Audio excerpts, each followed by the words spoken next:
नमस्कार दोस्तों, आज दिन की 5 बड़ी खबरों में आप सबका स्वागत है। सबसे बड़ी खबर जो आ रही है आज की बिहार की राजनीति को लेकर के, जी हाँ, सारे रिकॉर्ड तोड़कर फिर आरजेडी नेता ने मोदी नीतीश के लिए दे दिया बड़ा बयान।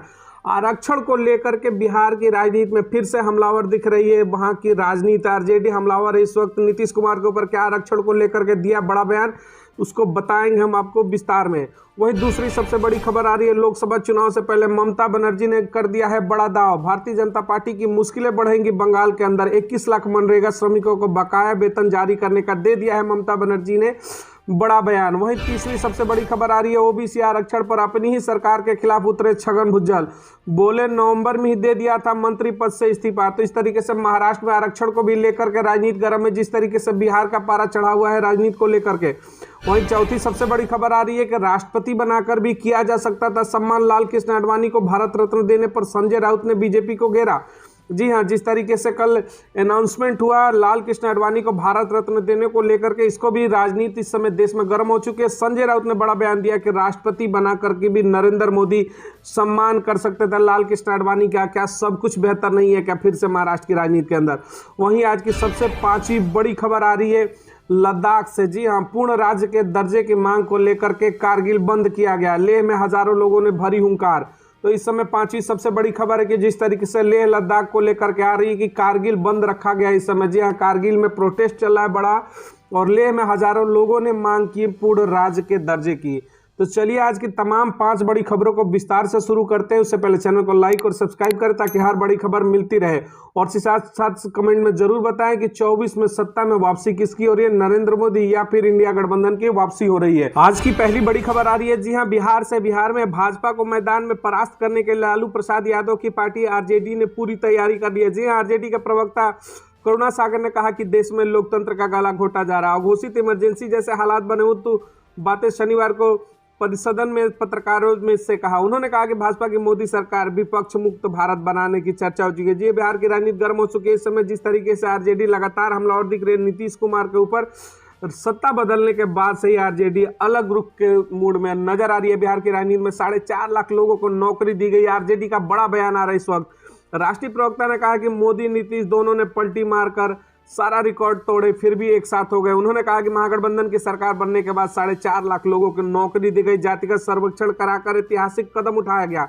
इससे आर्थिक, शैक्षणिक, सामाजिक स्थिति की भी गणना हुई तथा आरक्षण 50 से बढ़कर 65% तक किया गया। उन्होंने कहा कि देश में गरीबी और महंगाई लगातार बढ़ रही है।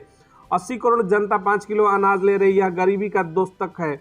मौके पर राजद जिलाध्यक्ष महेश ठाकुर, महासचिव परमहंस राय, तमाम आरजेडी के बड़े नेता इस वक्त मौजूद रहे। लेकिन बिहार के राजनीति ने फिर से लगातार जिस तरीके से रोजगार के मामले को नीतीश कुमार के ऊपर घेरती हुई नजर आ रही है आरजेडी, क्या फिर से लग रहा है कि आरजेडी जिस तरीके से फ्लोर टेस्ट आने वाला है, सरकार गिराने की पूरी तैयारियों में लगी हुई है आरजेडी। जिस तरीके से प्रयास है कि हम के नेता को तोड़ा जाए और शायद सरकार फिर से अल्पमत में आए, इसकी तमाम तैयारियों को लेकर के आरजेडी नेता जिस तरीके से लगातार हमलावर है। ये बिहार की राजनीति की बड़ी खबर है इस वक्त। जिस तरीके से आरक्षण को लेकर के इस वक्त के आरजेडी के नेता का बड़ा बयान आ रहा है। चलिए रुक करते हैं अगली बड़ी खबर की तरफ। लोकसभा चुनाव से पहले ममता का बड़ा दाव। जी हाँ, 21 लाख मनरेगा को बकाया देकर कर दी राजनीतिक बड़ी उलटफेर। सीएम ममता बनर्जी ने बड़ा दाव खेला है। मनरेगा का पैसा के लिए केंद्र सरकार के खिलाफ धरने पर बैठी सीएम ने अब खुद ही 21 लाख मनरेगा श्रमिकों को बकाया वेतन देने का वादा कर दिया। जी, ऐलान कर दिया है ममता ने कहा कि उनकी सरकार अब केंद्र सरकार की राह नहीं देखेगी और मनरेगा के श्रमिकों को उनका बकाया वेतन देगी।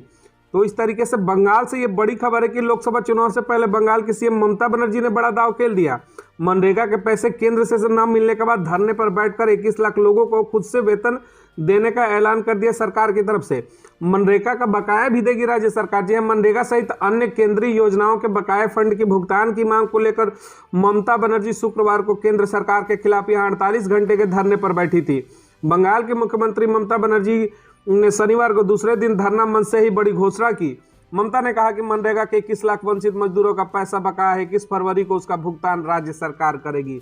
तो बड़ा दाव खेलते हुए नजर आ रही है इस वक्त ममता बनर्जी बंगाल की राजनीति में।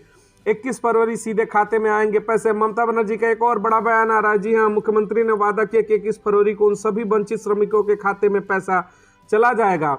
कोलकाता रेड रोड पर जारी धरना में शामिल होने के बाद विभिन्न जिलों से जुटी बड़ी संख्या में लोगों को संबोधित करते हुए ममता बनर्जी ने कहा कि मैं बार बार केंद्र सरकार से मनरेगा व अन्य योजनाओं का बकाया पैसा मांग मांग कर थक गई हूं।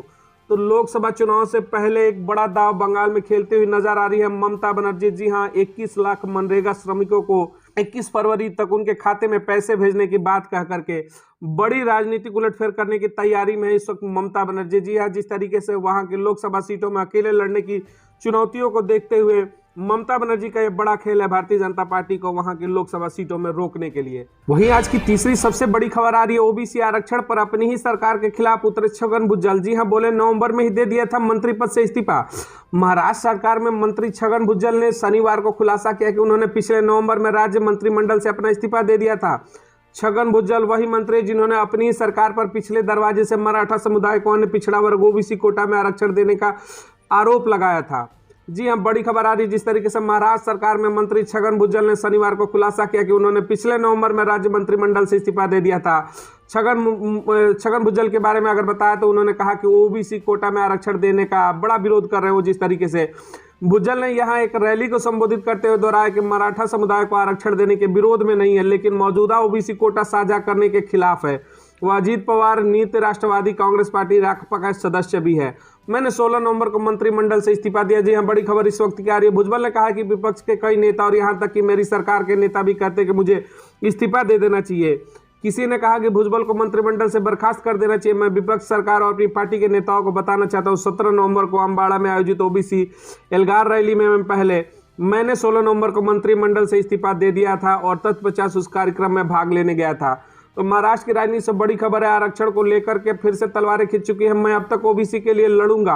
एक बड़ा बयान भुजबल का और आ रहा है। भुजबल ने कहा कि वो 2 महीने से अधिक समय तक चुप रहे क्योंकि मुख्यमंत्री और उप मुख्यमंत्री ने उन्हें इस बारे में नहीं बोलने के लिए कहा था। वरिष्ठ ओबीसी नेता ने कहा बर्खास्त करने की कोई जरूरत नहीं है, मैंने अपना इस्तीफा दे दिया, मैं अंत तक ओबीसी के लिए लड़ता रहूंगा। भुजबल की टिप्पणी कुछ वर्गों की ओर से खाद्य और नागरिक आपूर्ति मंत्री पद से उनके इस्तीफे की मांग के पृष्ठभूमि में आई है।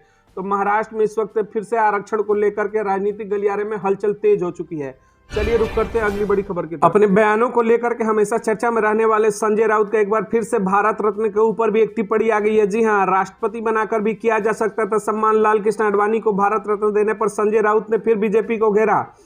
भाजपा के वरिष्ठ नेता लाल कृष्ण आडवाणी को भारत रत्न देने की घोषणा पर शिवसेना यूबीटी सांसद संजय राउत ने सरकार पर कई सवाल उठाए। संजय राउत ने कहा प्रधानमंत्री या राष्ट्रपति बनने का जिनका अधिकार था, हक था, उन्हें तो ऐसी जगह कर दिया गया जहां सब उन्हें भूल गए। भाजपा भी उन्हें भूल गई है। जी हां, इस समय हमलावर दिख रहे हैं संजय राउत। भाजपा के वरिष्ठ नेता लाल कृष्ण आडवाणी को भारत रत्न देने की घोषणा पर शिवसेना यूबीटी सांसद संजय राउत ने सरकार पर कई सवाल उठा दिए। संजय राउत ने कहा कि प्रधानमंत्री या राष्ट्रपति बनने का भी उनका अधिकार था, लेकिन भाजपा उन्हें भूल गई। जब मौका आया तो उन्होंने दरकिनार कर दिया। अब उन्हें भारत रत्न दे रहे हैं। मैं इस फैसले का स्वागत करता हूं।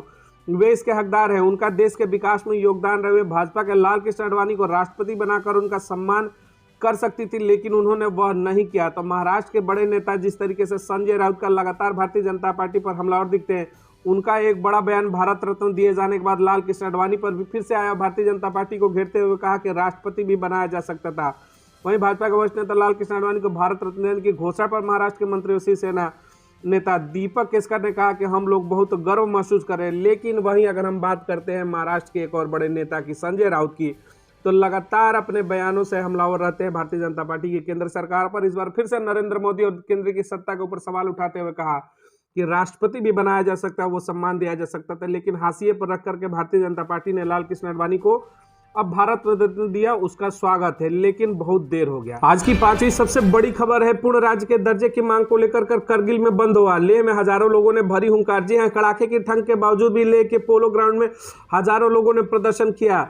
सज्जाद कारगिली ने कहा कि 4 सूत्रीय एजेंडा पर आंदोलनरत लद्दाख के लोगों की आवाज को सरकार को बिना किसी देर के सुनना चाहिए। जी हां, इस वक्त की बड़ी खबर है पूर्ण राज्य का दर्जा देने और संवैधानिक अधिकारों की बहाली के लिए 6ठी अनुसूची में शामिल करने सहित 5 सूत्री मांगों को लेकर शनिवार को कारगिल बंद रहा। लेह में रैली निकाली गई जिसमें हजारों लोग शामिल हुए। लेह एपेक्स बॉडी LAB की ओर से लेह चलो कॉल था। कारगिल डेमोक्रेटिक अलायंस KDA की ओर से बंद का आह्वान किया गया था। बंद के मद्देनजर सभी दुकान तथा व्यापारिक प्रतिष्ठान बंद रहे। सड़कों पर सार्वजनिक परिवहन भी प्रभावित रहा। कड़ाके के ठंड के बावजूद लेह के पोलो ग्राउंड में हजारों लोगों ने प्रदर्शन किया। बात करते हैं मांगों के समर्थन में नारेबाजी की गई। वहीं कारगिल डेमोक्रेटिक अलायंस के सदस्य सज्जाद हुसैन कारगिली ने कहा कि 4 सूत्रीय एजेंडा पर आंदोलन, लद्दाख के लोगों की आवाज को सरकार बिना किसी देर के सुन लेना चाहिए। उम्मीद जताई कि दिल्ली में 19 फरवरी को गृह मंत्रालय में बुलाई गई उनकी बैठक की मांगों पर सहानुभूतिपूर्वक विचार किया जाएगा। तो इस वक्त जिस तरीके से बड़ी खबर आ रही है लद्दाख को लेकर के, लद्दाख को पूर्ण राज्य का दर्जा देने के लिए आंदोलनरत लेह एपेक्स बॉडी एलएबी की ओर और कारगिल डेमोक्रेटिक पार्टी केडीए के प्रतिनिधिमंडल को 19 गृह मंत्रालय ने 19 फरवरी को बातचीत के लिए बुलाया है। दोनों संस्थानों की ओर से संयुक्त ज्ञापन 19 जनवरी को सौंपा गया था। आंदोलनरत लोगों से बातचीत के लिए गृह मंत्रालय ने गृह राज्य मंत्री नित्यानंद राय को नामित किया है। तो इस वक्त की बड़ी खबर आ रही है लद्दाख को लेकर के, जिस तरीके से पूर्ण राज्य की मांग को लेकर के कारगिल बंद का आयोजन बुलाया गया।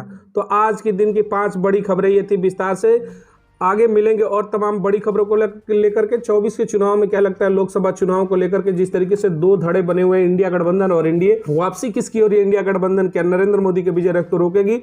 हाँ और ना में कमेंट सेक्शन में जवाब दीजिएगा। मिलेंगे अगली बड़ी खबरों के साथ, तब तक चैनल को लाइक और सब्सक्राइब जरूर करें। बहुत बहुत धन्यवाद।